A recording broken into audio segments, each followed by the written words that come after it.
Graça e paz, irmãos. Amém. E aqueles que vão acessar as redes sociais, vão acompanhar essa mensagem, fica aqui um abraço ao pastor Carlos, da igreja.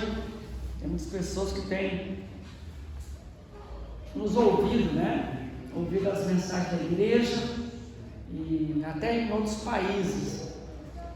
Então fica aqui uma palavra de gratidão da nossa igreja, Igreja Batista em Simeone, aqui na cidade de Ribeirão Preto, no estado de São Paulo, aqui no Brasil. Que Deus nos abençoe juntamente com as suas famílias. O assunto de hoje, eu acho que é um assunto que interessa a todos nós. Nós vamos falar um pouquinho de grana, dinheiro. Vamos falar sobre princípios estabelecidos por Deus para que a sua vida financeira seja bem sucedida. Esse é o tema, esse é o assunto. Princípios estabelecidos por Deus para que a sua vida financeira seja bem sucedida. Eu vou estar abordando a partir de hoje alguns temas, alguns assuntos pertinentes à família, porque o nosso maior desejo é ver famílias fortes.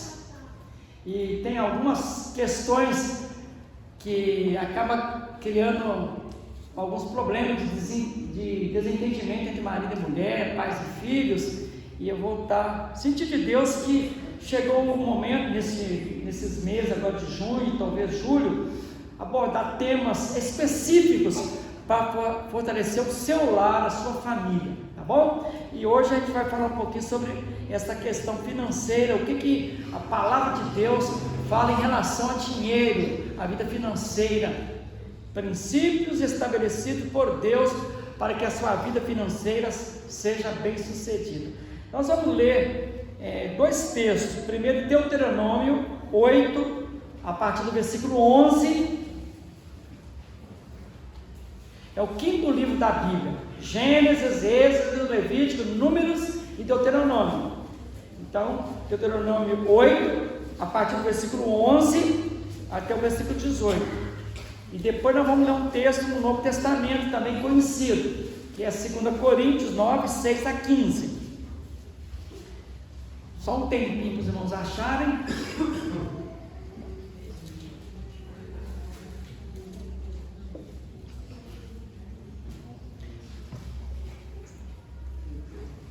Deuteronômio 8, a partir do versículo 11. A palavra de Deus nos diz assim: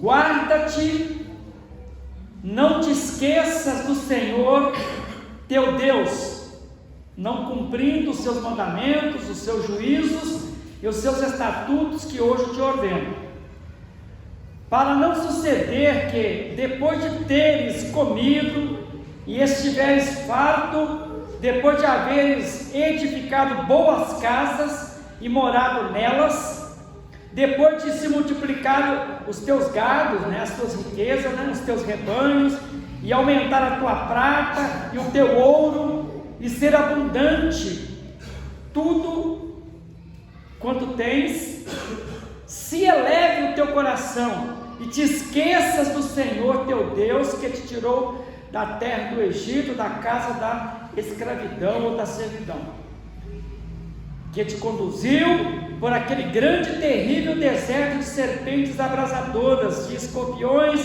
e de secura, em que não havia água, e te fez sair água da pederneira, da rocha, que no deserto te sustentou com maná, que teus pais não conheciam, para te humilhar e para te provar e afinal te fazer bem. Não digas, pois, no teu coração: a minha força e o poder do meu braço me adquiriram estas riquezas. Antes te lembrarás do Senhor teu Deus, porque é Ele o que te dá força para adquirires riquezas, para confirmar a sua aliança que sob juramento prometeu a teus pais, como hoje se vê. Se te esqueceres do Senhor teu Deus e andares após outros deuses e os servires e os adorares protesto hoje contra vós outros que perecereis, assim como as nações que o Senhor destruiu de diante de vós, assim perecereis, porque não quisestes obedecer à voz do Senhor vosso Deus. Agora nós vamos ler 2 Coríntios 9, a partir do versículo 6.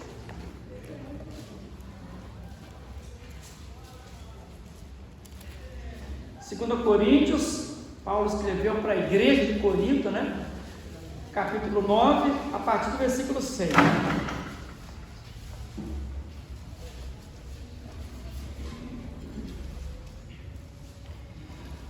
E isto afirmo, irmãos, aquele que semeia pouco, também ceifará pouco, e o que semeia com fartura, com abundância, também ceifará. Cada um contribua segundo tiver proposto no coração, não com tristeza ou por necessidade, porque Deus ama a quem dá com alegria.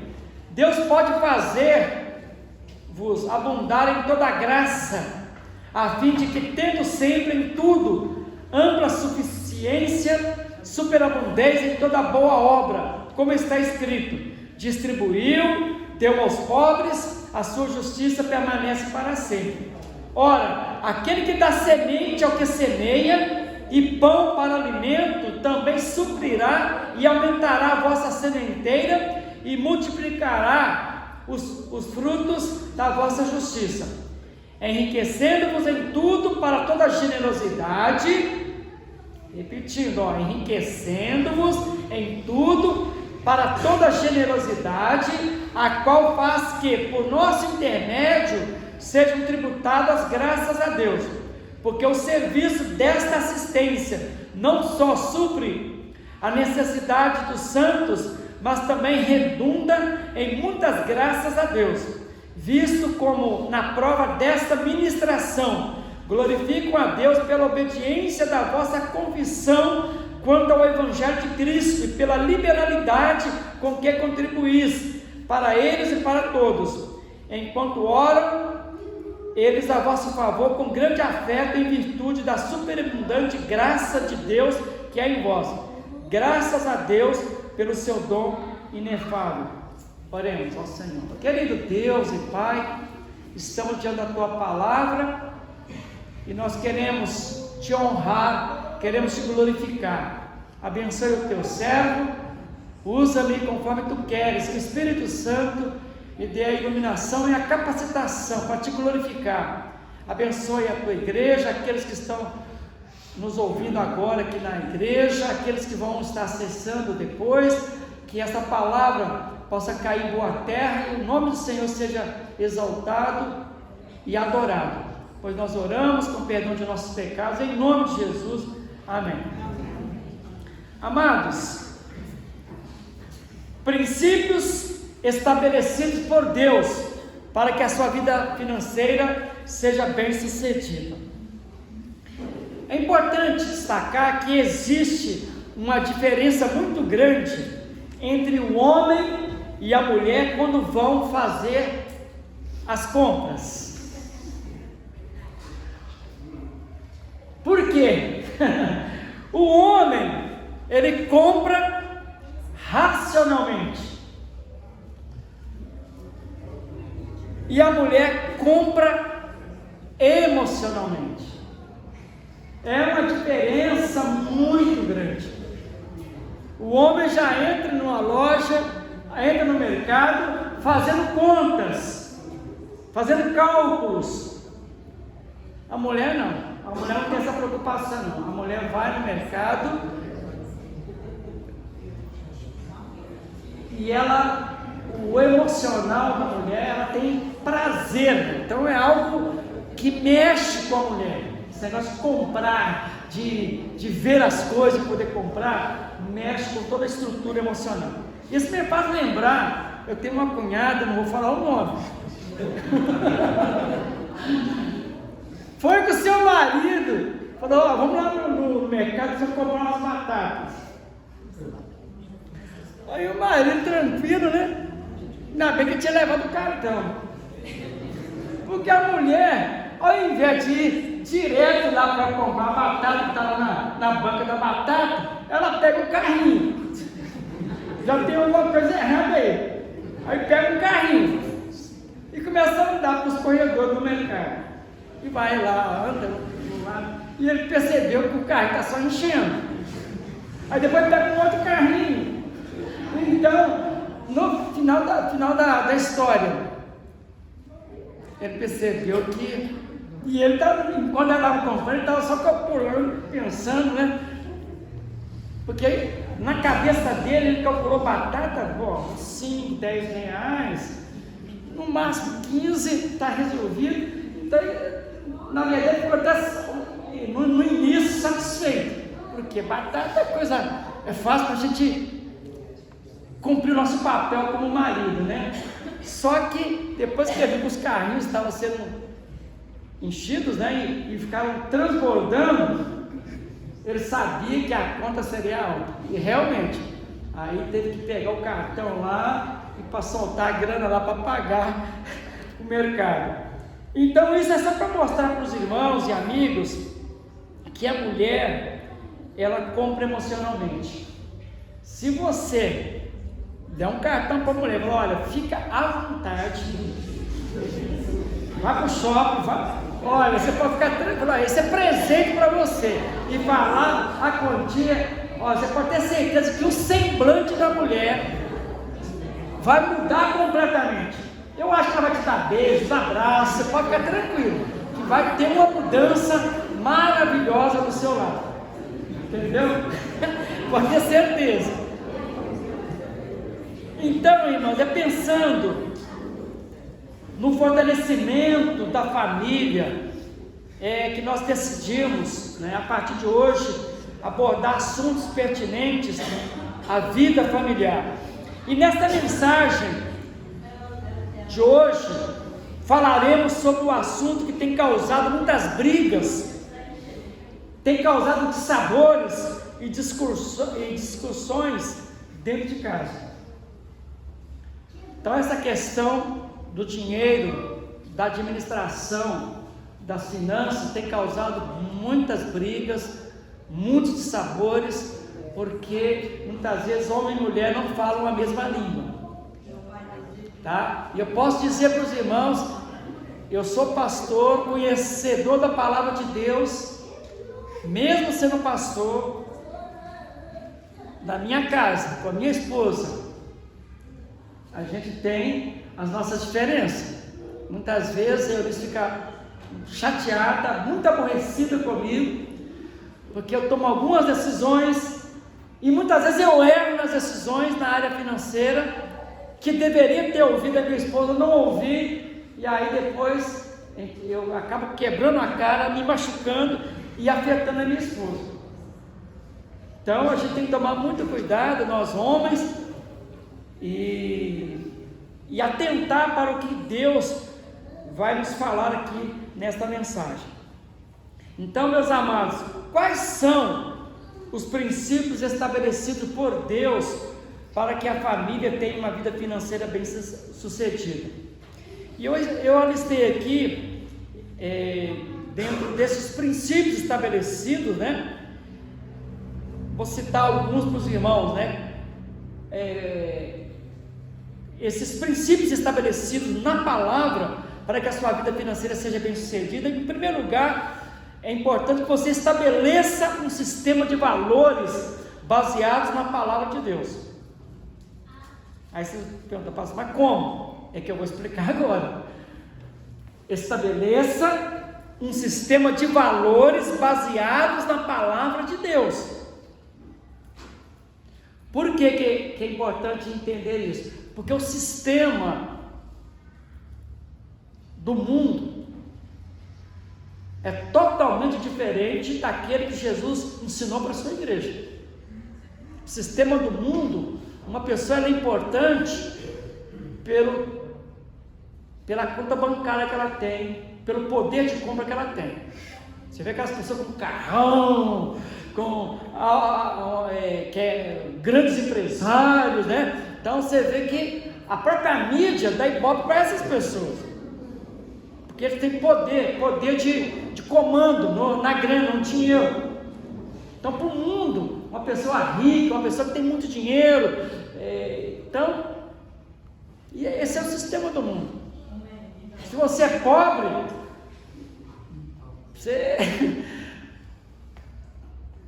já é mais difícil, a pessoa você não tem tanta atenção, é como se fosse um objeto descartável, entendeu? A pessoa não esquenta muita cabeça com você, não. Então ele estabelece esse sistema de valores baseado na palavra de Deus como? Primeiro, em Mateus 6, 33 e 34, Jesus lá no Sermão do Monte, Jesus fala o seguinte, que nós devemos buscar o seu reino em primeiro lugar e a sua justiça, e as demais coisas vos serão acrescentadas. Ou seja, busque o reino de Deus em primeiro lugar. E Jesus está prometendo, e as demais coisas vos serão acrescentadas. É tão importante essa palavra de Jesus, que Jesus disse que uma pessoa que vive com essa consciência do reino de Deus, essa pessoa não precisa se preocupar com o amanhã. Logo no versículo 34 ele fala, você não precisa estar ansioso, pois pelo dia de amanhã, porque o dia de amanhã cuidará de si mesmo, mas me busque em primeiro lugar. Então essa é a orientação da palavra de Deus, busque Jesus e o seu reino em primeiro lugar, priorize Jesus. E aí Jesus está falando, você não vai precisar se preocupar com o dia de amanhã, porque o dia de hoje, você está me buscando em primeiro lugar, eu garanto para você que eu te sustento, que eu te abençoo, você pode ficar em paz. Por quê? Porque o reino de Deus, o reino de Jesus, é um reino de justiça, é um reino de paz, é um reino de alegria. E a igreja é uma agência do reino de Deus. Então Jesus tem compromisso com a sua igreja, com a sua agência, a agência do reino. E ele falou que o seu reino tem essas virtudes, tem esses valores, que é diferente dos valores do mundo. Os valores são justiça, paz e alegria.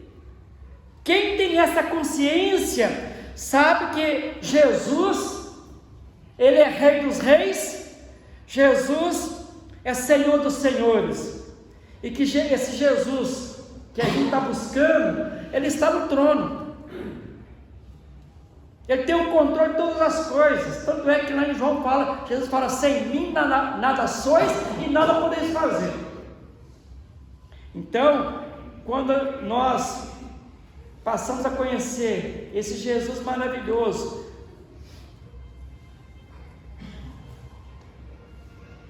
que demonstrou, ele saiu do seu trono de glória, de resplendor, de toda a riqueza, e veio a esta terra, se humanizou, se tornou ser humano, se fez pobre, e vivendo uma vida, não de luxo, né? Uma vida de pobre mesmo, financeiramente, aqui na terra. Ele mostrou para nós, que é possível você viver uma vida de uma pessoa pobre, mas saber administrar essa pobreza financeira, né? Totalmente diferente do sistema do mundo. Jesus ensinou isso para nós. E a gente viu a vida de Jesus, a gente não vê Jesus reclamando de alimentação, de problemas. Jesus resolveu o problema da viúva, resolveu o problema daquela multidão faminta. Ele foi vivendo a vida, né? E administrando tudo, né? Então, a primeira coisa para você estabelecer esse sistema de valores baseado na palavra de Deus, como você faz isso? Busque primeiro lugar o reino de Deus e a sua justiça. Em segundo lugar, você precisa juntar tesouros no céu. É o que Jesus fala. Não ajunteis tesouros na terra, onde a traça, a ferrugem e os ladrões roubam, né? Não ajunte. É uma ordem de Jesus. E aí ele fala, aí os irmãos me perguntam, pastor, mas como é que você ajunta tesouros no céu? Ajuntar tesouro no céu significa investir em almas, significa investir em pessoas, significa investir em gente, né? Quando uma pessoa está, e a igreja tem que ter essa consciência que quando nós amamos ao próximo e provamos que amamos o próximo, investindo no necessitado, na pessoa que precisa de ajuda, né? Nós estamos ajuntando tesouro nos céus. Tinha uma propaganda antiga, né? OLX, né? Desapega, desapega, desapega. Então, porque se a gente não tomar cuidado, você olha para o seu guarda-roupa, está lotado. Você tem peça de roupa que você não vai nem usar mais, mas está lá lotado. Você tem vários, está muito. Então, há muita coisa que a gente poderia abençoar uma outra pessoa e a gente não abençoa. Muitas vezes você recebe um bom salário, você poderia separar um dinheiro mensalmente para abençoar alguém, ajudar um necessitado que está precisando comprar um botijão de gás, está precisando resolver algum problema lá de um remédio. Você poderia estar com aquele dinheiro de reserva para abençoar alguém. Então, ajuntar tesouro nos céus é você investir em almas, investir em pessoas, investir em gente. E Jesus chega até a dizer que uma alma vale mais do que o mundo inteiro. Portanto, todos nós precisamos ter esse senso de responsabilidade para com as almas perdidas. Então, a igreja, como agência do reino, como agência do Rei dos Reis, nós não podemos estar apegados a bens materiais. Nós temos que estar sempre pensando à luz da eternidade. Nós temos que estar pensando sempre em pessoas, em estratégias como ganhá-las. E muitas vezes para ganhá-las nós precisamos enfiar a mão no bolso. E eu dou graças a Deus, porque esta igreja aqui tem investido mensalmente. Agradeço a Deus, cestas básicas, aí tem aqui uma cesta que está recolhendo alimentos, cestas básicas, a gente ajuda várias famílias todo mês. A igreja tem investido fora do Brasil, eu tenho dito para os irmãos, então as contribuições dos irmãos têm sido uma maneira de investimento em pessoas. Tem muitas pessoas que nós só saberemos que foram alcançadas porque os irmãos estão ajuntando tesouro nos céus quando o irmão contribui, né? A gente vai ver isso mais para frente, e isso é importante, é um princípio já estabelecido pelo nosso Deus. Uma outra maneira de você entender estabelecer esse sistema de valores, né? Deuteronômio, o texto que nós lemos, eu quero destacar 2 versículos aqui. O versículo 17, né? Reconhecer que a fonte de toda riqueza ela vem de Deus. A fonte de toda riqueza vem de Deus. Veja o que diz o versículo 17 e 18.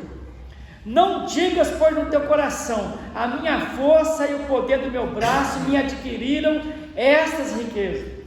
Antes te lembrarás do Senhor teu Deus, porque é Ele o que te dá força para adquirires riquezas, para confirmar a sua aliança, que sob juramento prometeu aos teus pais, que hoje se vê. Você precisa reconhecer que a fonte de toda riqueza vem de Deus. Vem de Deus. Muitas vezes a gente passa desapercebido, né? Se Deus não te der força, se Deus não te der saúde, se Deus não te der trabalho, como é que você vai fazer para adquirir o seu salário? A gente depende de Deus em tudo. Temos que ter essa consciência, né? O Salmo 24 fala que é uma outra maneira de você entender como estabelecer esse sistema de valores baseado na palavra de Deus. Como é que se estabelece isso? Né? Reconhecendo também que é do Senhor a terra e a sua plenitude, o mundo e aqueles que nele habitam. Olha o que diz a palavra.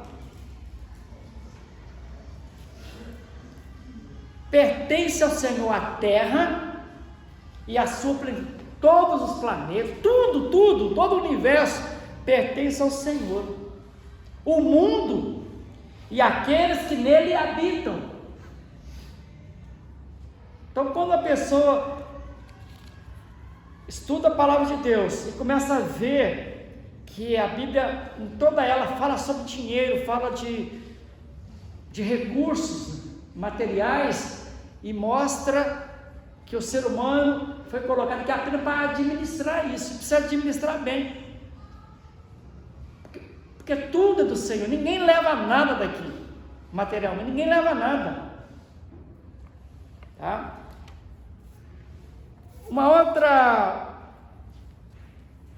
Outro ponto dessa mensagem, desses princípios estabelecidos por Deus para que a sua vida financeira seja bem sucedida: aprenda a distinguir entre necessidade e desejo.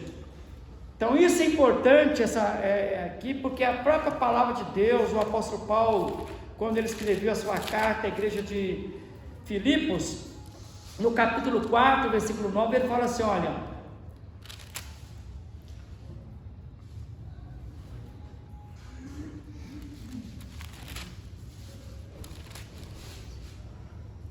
e o meu Deus, segundo a sua riqueza e glória, há de suprir em Cristo Jesus cada um de vossas necessidades.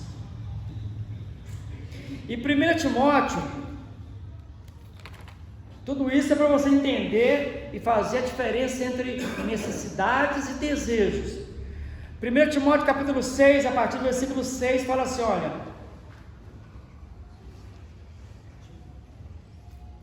de fato, grande fonte de lucro é a piedade com contentamento, porque nada temos trazido para o mundo, nem coisa alguma podemos levar dele. Tendo sustento e com que nos vestir, estejamos contentes. Ora, os que querem ficar ricos caem em tentação e cilada, e em muitas concupiscências insensatas e perniciosas, as quais afogam os homens na ruína e perdição, porque o amor do dinheiro é raiz de todos os males, e alguns nessa cobiça se desviaram da fé e a si mesmos se atormentaram, se traspassaram com muitas dores. Amados, precisamos de o que Paulo escreveu aqui, tanto para a igreja de Filipos e para o seu filho na fé Timóteo, aprender a distinguir entre necessidade e desejo.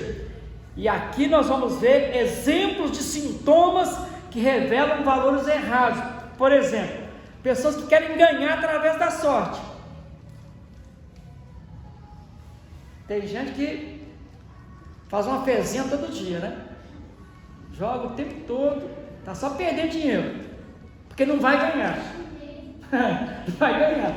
Você está concorrendo, aí só que no Brasil, com mais de 100 milhões de pessoas. Então não ganha. Querem ganhar através da especulação, pessoas agiotas. Outros querem ganhar através da injustiça. Outros querem ganhar sem trabalhar. E Paulo fala em Filipenses, né? Que ele fala que todos nós precisamos aprender a distinguir entre necessidades e desejos. É o que ele fala no versículo 11 aqui. Digo-vos isto, não por causa da pobreza, porque aprendi a viver contente em toda e qualquer situação, tanto sem estar humilhado, como também ser honrado. De tudo em todas as circunstâncias já tenho experiência, tanto de fartura como de fome, assim de abundância como de escassez. Tudo posso naquele que me fortalece. Então, o apóstolo Paulo está nos ensinando. Nós precisamos aprender a distinguir entre necessidades e desejos. Paulo aprendeu isso. Necessidade é aquilo que você realmente precisa, e mesmo nas suas necessidades, você precisa colocar quais são as prioridades das suas necessidades. Por isso que é importante fazer um orçamento familiar. Agora, desejos são as coisas supérfluas, que de vez em quando, tudo bem, você fazer um agrado para o teu coração, para a tua esposa ou vice-versa, é importante, são desejos, mas não pode ser toda hora, porque tem pessoas que não podem entrar no mercado, não podem entrar numa loja, não tem necessidade alguma, ele compra sem necessidade. Então isso é desejos, e muitas vezes acaba entrando numa dívida por causa de um erro gravíssimo. Porque para não ter briga em casa, o homem acaba cedendo um capricho, um desejo, um absurdo, né?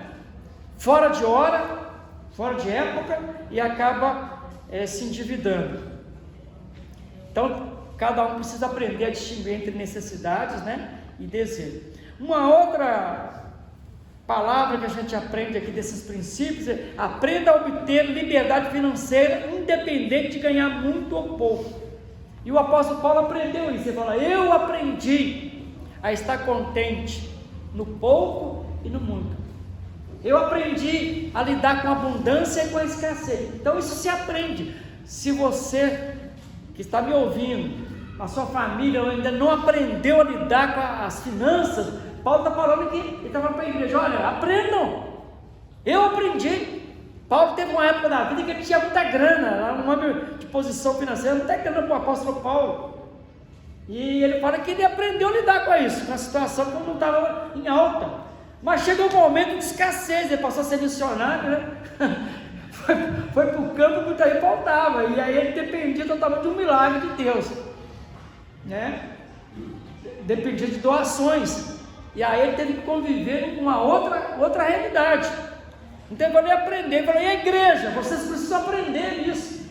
Então, famílias aqui da IBS, vocês que estão nos ouvindo, vão nos ouvir, aprenda, né, a obter liberdade financeira, independente de você ganhar muito ou pouco. E a liberdade financeira é tão importante porque ela nos proporciona muitos benefícios. Você ter essa liberdade financeira, né? Ela vai te proporcionar muitos benefícios, muitas bênçãos. Ou seja, você vai ter harmonia e paz no lar. Não vai ficar tendo bate-boca entre marido e mulher, né? Vai ter harmonia e paz. Vai ter realização pessoal. Você vai ter poder, ou seja, condições para ajudar o próximo. Você vai ter condições também para estar investindo no reino de Deus, conforme eu falei aqui, né? Você vai ter prazer de investir numa pessoa que você quer ganhar para Jesus, né?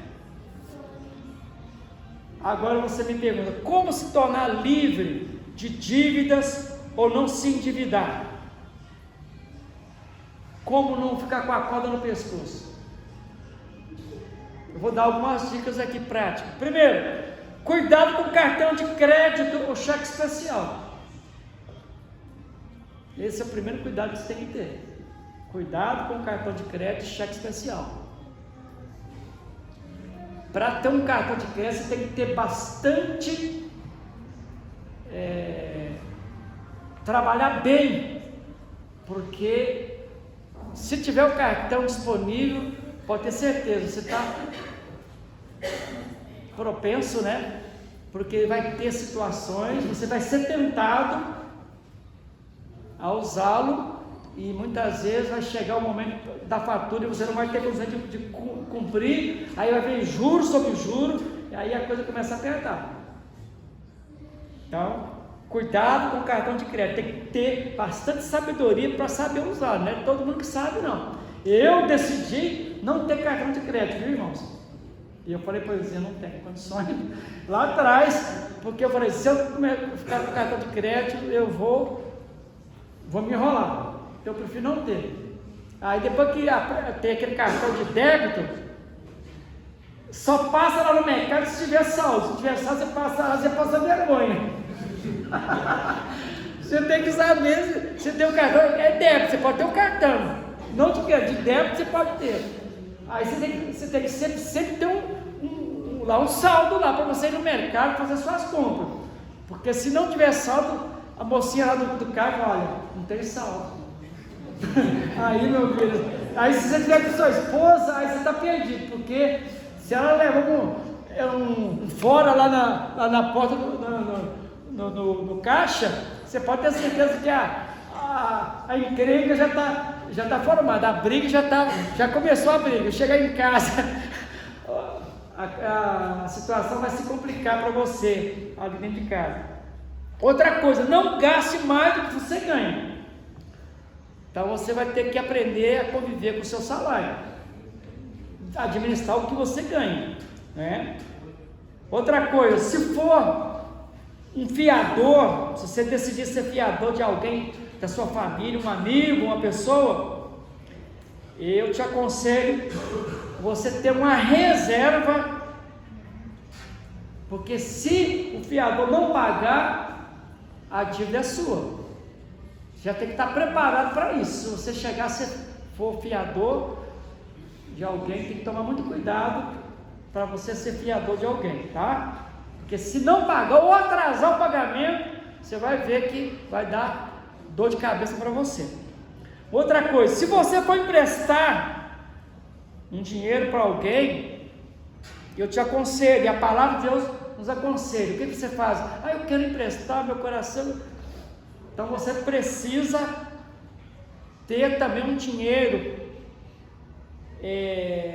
de reserva para você poder estar emprestando, porque se você contar com esse empréstimo para o seu salário, para as suas despesas, pode ser que aquela pessoa não tenha condição de pagar, sofra um acidente ou uma enfermidade, alguma coisa, não tenha mais condição de pagar, e você já tem que estar com o seu coração preparado para chegar para aquela pessoa e falar, olha, aquele dinheiro que eu te emprestei, eu estou te doando, é presente agora para você. Você vai lá, dá de presente para ela, porque você já percebeu que ela não tem condições. Senão seu coração vai ficar azedo, vai ficar amargurado e você vai ficar com esse problema o resto da vida. E vai ter um inimigo. Aí vai ter uma pessoa que você não vai poder olhar olho no olho. Tá? Outra dica, procure comprar tudo à vista ou com o mínimo de prestação possível. É melhor você juntar primeiro dinheiro para comprar algum eletrodoméstico, alguma coisa que você sabe que se você é melhor você dividir bem, de uma tal forma que você não entra como se fosse num cartão especial ou como se fosse um cheque especial. Então você precisa calcular bem, preparar bem na questão de prestações, para você não ficar escravo, né? E ficar com uma situação difícil na sua casa. E um conselho lá do próprio Salomão: faça uma poupança preventiva. Provérbios capítulo 6, o Salomão fala para te dar uma olhada no exemplo das formigas. Ele fala como que as formigas, olha só para vocês, vamos ler rapidinho esse versículo aqui, olha. Vai ter com a formiga preguiçoso, considera os seus caminhos e ser sábio, não tendo ela chefe. Olha, as formigas não têm chefe, nem oficial, nem comandante. No entanto, prepara o seu pão na cega. Não, aliás, no estio, né, na época da chuva, antes ela prepara o seu pão, e na época da colheita, né, ela tem mantimento com fartura. Aí fala: ó preguiçoso, até quando ficarás deitado? Quando te levantarás do teu sono? Então ele está aconselhando a gente pegar o exemplo da formiga, que na época de chuva, antes da época de chuva, na época da seca, elas estão trabalhando e já está armazenando, está fazendo uma poupança, que quando vem as chuvas, elas não têm que trabalhar, senão elas morrem afogadas. O que elas fazem? Sem chefe, sem liderança, elas preparam tudo, o alimento, para o momento da dificuldade. Então, o que eu aconselho? Faça uma poupança preventiva. Mesmo ganhando pouco, é possível você fazer uma pequena poupança, e isso vai ser muito benéfico para a sua vida. E o último ponto dessa mensagem, o quarto princípio estabelecido por Deus para que a sua vida financeira seja bem sucedida, é o que nós lemos em 2 Coríntios 9, 6 a 7. Não façam do dinheiro uma moeda de troca de bênçãos. E com isso significa que a motivação de contribuirmos é a graça, diferente da lei. Antigamente, as pessoas contribuíam, a motivação era a lei, e eles sabiam que se eles não contribuíssem, vinham sobre eles maldições. Então eles contribuíam com medo, eu tenho que contribuir, senão viria maldição. Só que depois que Jesus morreu na cruz, Ele mostrou para nós a sua graça. Hoje Deus não quer que você contribua por obrigação ou por pressão. A contribuição daqueles que já aceitaram Jesus no coração, ela deve ser um ato de adoração, ela deve ser um ato de gratidão, deve ser um ato de generosidade, ela deve ser um ato de amor, de liberalidade, de obediência e fé. Por quê? A palavra de Deus nos fala que Deus ama quem dá com alegria, e cada um contribua segundo o propósito do seu coração, não com tristeza, ou por constrangimento, ou por pressão. Não, Deus não quer contribuição assim, porque a contribuição para as pessoas que foram alcançadas pela graça de Deus, que já são salvos, fazem parte da família de Deus, é um ato de adoração. Assim como o cântico é um ato de adoração, a contribuição é um ato de adoração. É uma demonstração que você reconhece que tudo pertence a Deus, que você mesmo não é de você, você pertence ao Criador que te criou. Então você tem essa consciência que você vive neste mundo porque alguém está te dando fôlego da vida para você viver.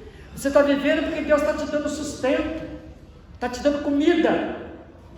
Então você tem esse reconhecimento, então você adora a Deus o tempo todo. E é isso que o apóstolo Paulo, falando para a igreja de Corinto, ele fala: cada um contribua segundo o propósito do coração, não com tristeza ou por necessidade, porque Deus ama quem dá com alegria. E então a contribuição deve ser com amor. E a conclusão que nós chegamos, só para recordar com os irmãos, os princípios estabelecidos por Deus para que a sua vida financeira seja bem sucedida. Primeiro, estabeleça um sistema de valores baseado na palavra de Deus. É o que nós falamos aqui nesse sistema de valores, né? Busque primeiro o reino de Deus e a sua justiça. Nós falamos, ajunte tesouros nos céus. Falamos sobre reconhecer que a fonte de toda riqueza vem de Deus, né? Não vem do diabo. Reconheça também que é do Senhor a terra e a sua plenitude. Segundo lugar, nós vimos que dentro desses princípios você precisa aprender a distinguir entre necessidades e desejos. Necessidade são as suas é aquilo que realmente você necessita, você precisa, né, para o seu sustento, para a sua vida familiar. E desejo é o supérfluo, é um sonho que dá para você administrar de forma diferente. Aprenda, em terceiro lugar, aprenda a obter a liberdade financeira, independente de ganhar muito ou pouco. O pouco com Deus nós já aprendemos, é muito. Nós vimos lá Jesus fazendo aquela operação lá de 5 pães e 2 peixes.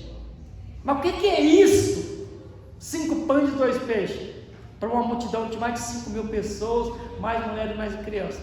Nas mãos de Deus é tudo. Ali nós vimos Jesus matando a fome de mais de 5.000 pessoas. Então, pouco com Deus, o seu salário é pouco, mas tem a bênção de Deus, Deus vai resolver todas as pendências, todas as necessidades da família, com o pouco que você ganha, com a bênção de Deus. Tem muita gente que tem muito dinheiro, ganha bem e está com a corda no pescoço, está endividado, vive em brigas em casa e ganha bem. O dinheiro evapora, some, desaparece, porque não tem a bênção de Deus, tá? E por último, então, aquilo que nós falamos aqui: não faça do dinheiro uma moeda de troca de bênçãos, né? As nossas contribuições é um ato de adoração, é um ato de louvor e de reconhecimento que tudo pertence ao Senhor.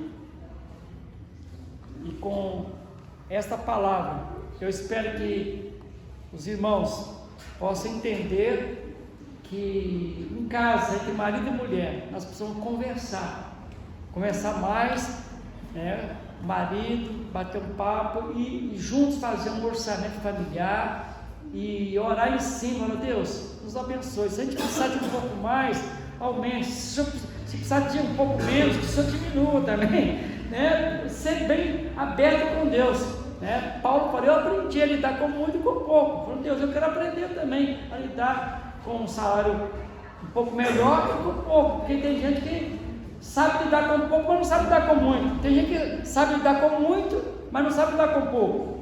Então temos que aprender isso. Isso se aprende com os princípios estabelecidos por Deus em sua palavra. E o meu desejo como pastor, para que Deus seja glorificado por todas as famílias aqui que estão nos ouvindo, que esses princípios, né, para que você tenha uma vida bem sucedida, cada um venha estar colocando em prática, que seja assim para a glória do Senhor. Amém. Amém.